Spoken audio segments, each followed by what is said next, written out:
Assalamualaikum warahmatullahi wabarakatuh. Bismillahirrahmanirrahim. Alhamdulillahirabbil alamin wa astaghfirullahal azim wa la haula wa la quwwata illa billahil aliyil azim. Allahumma shalli wa sallim ala sayyidina Muhammadin al-fatihil ma'uliq wal khatim lima sabaqa an-nasir bil haqq wal hadi ila siratal mustaqim wa ala alihi wa sahbihi wa qadrihi wa miqdaril azim. Amma ba'd.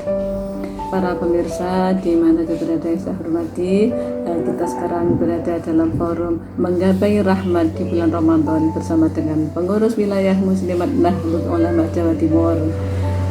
Pemirsa, sebagaimana kita ketahui bahwa bulan Ramadan bulan penuh rahmat. Nah, apa yang kita bisa lakukan untuk menggapai rahmat itu? Karena kita tahu di bulan Ramadan itu semua doa dikabulkan, semua amal ibadah lipat gandakan, semua tobat diterima, dan semua dosa diampuni. Masya Allah. Apa yang kita lakukan untuk lebih bisa bersatu untuk menggapai rahmat ini? Nabi bersabda dalam sebuah hadisnya, man hadara masjid ilmi fi Ramadan kata ta'ala lahu bi kulli qadamin ibadah sanatin wa takunu ma'in tahtal arsh. Barang siapa menghadiri majelis ilmu di bulan Ramadan, maka Allah menetapkan setiap langkah kakinya menghadiri majelis itu sama dengan ibadah 1 tahun, dan ia berada di arsy bersama dengan Nabi, berada di bawah arsy bersama dengan Nabi. Masya Allah. Berarti satu, kita rajin menghadiri majelis ilmu untuk mendapatkan pahala ibadah 1 tahun, satu ibadah 1 tahun, Masya Allah, dan bersama Nabi di bawah arsy. Yang kedua, wa man dawama 'alal jama'ati fi Ramadan a'tahu ta'ala bi kulli rak'atin madinatan tamla'u min ni'amillahi ta'ala. Barang siapa mengistiqomahkan jamaah, sholat jamaah 5 waktu di bulan Ramadan, maka Allah memberinya setiap 1 rakaat sebuah kota yang penuh dengan nikmat Allah. Kita nggak bisa membayangkan kota di mana penuh dengan nikmat Allah.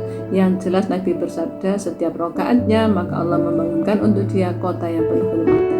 Apakah di surga atau di akhirat nanti? Kemudian yang ketiga, wa man barra walidayhi fi Ramadan yanalu nadrullahi birahmati wa ana kafilul fil jannah. Barang siapa yang berbakti kepada orang tuanya di bulan Ramadan, maka ia berhak mendapatkan pandangan Allah kepadanya dengan pandangan rahmat. Dan orang yang dipandang oleh Allah dengan pandangan rahmat tidak akan disiksa selamanya oleh Allah. Dan Nabi disebutkan anak kafil fil jannah, dan saya adalah yang menemaninya di surga, saya yang merawatnya atau yang mengasuhnya, menemaninya di surga. Masya Allah. Yang ketiga adalah birrul walidain di bulan Ramadan. Birrul walidain dengan memberikan materi yang ia sukai, makanan yang beliau sukai. Tentu orang tua masih hidup di makanan kesukaannya akan bahagia. Kalau sudah meninggal, kita doakan, kita bacakan Yasin, kita bacakan tahlil, kita mohon baik kepada Allah. Kalau kita punya materi, kita sedekahkan, kita jariah untuk orang tua, umrah untuk orang tua, haji betul orang tua, dan sebagainya. Haji kan nanti di bulan haji, yang membayar betul hajinya bisa bulan Ramadan, itu berarti birrul walidain di bulan Ramadan. Masya Allah. Doa bisa, doa orang tuanya dibacakan doa, Masya Allah, masih hidup dengan iya, Fatihah, Yasin, dan sebagainya. Kemudian lanjutnya, wa ma min imra'atin tatlubu ridha zawjiha fi Ramadan illa walaha thawabu maryam asiyah.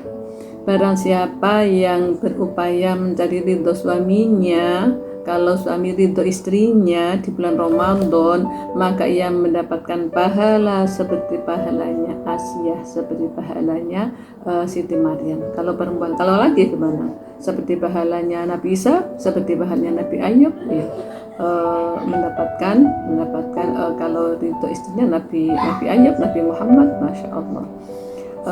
Baik kepada pasangannya di bulan Ramadan, mendapatkan nilai plus di hadapan Allah. Dan yang kelima adalah wa man qada hajat akhihil muslim fi Ramadan qadallahu ta'ala lahu alfa hajatin yaumil qiyamah. barang siapa memenuhi kebutuhan saudaranya, tentu yang punya kebutuhan di bulan Ramadan, maka Allah akan memenuhi 1000 kebutuhan nanti di hari kiamat. Ya Allah, di hari kiamat itu hari yang sangat tegang, hari yang mencekam, mencemaskan, membingungkan. Semua orang dalam keadaan bingung, gundah gulana, galau. Tetapi orang yang biasa memberi atau memenuhi kebutuhan orang yang punya hajat di bulan Ramadan, 1000 hajat di hari kiamat dipenuhi oleh Allah Subhanahu wa Ta'ala. Masya Allah. Maka beberapa trik, beberapa hal yang bisa kita lakukan untuk menggapai rahmat di bulan Ramadan adalah nomor 1, menghadiri majelis ilmu. Bisa juga masjid ilmu, lalu kita mengadakan masjid ilmu, kita membentuk halaqah, membentuk kelompok pengajian, forum komunikasi ya, atau mungkin membuka di YouTube ada ngaji yang kita bisa benar-benar mengambil manfaat dari sana. Dan yang kedua adalah sholat jamaah 5 waktu di bulan Ramadan tidak ditinggalkan. Yang ketiga adalah bakti kepada orang tua, apapun yang kita lakukan, bisa finansial, bisa material, bisa moral, ya doa dan sebagainya.